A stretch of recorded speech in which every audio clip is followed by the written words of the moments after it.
Hey, what's up guys? It's Matt from Cornelius Creations, and I have another very short Opinel video for you today. Here's one that I finished up not too long ago. I'll take it out of here. You can see the design right here really matches the sheath, or I tried to match it up as best as I could. And I just carved that out and added some designs in there.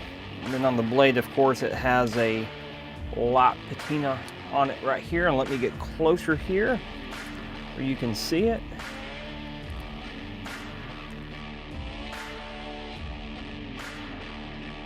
I was really trying some new patina techniques, just seeing how I liked them.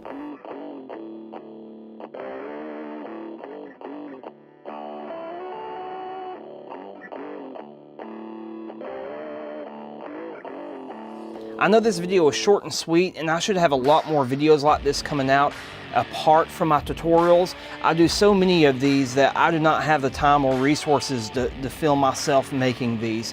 Be sure to subscribe. I should have some more tutorials out soon. And thank you guys so much for watching.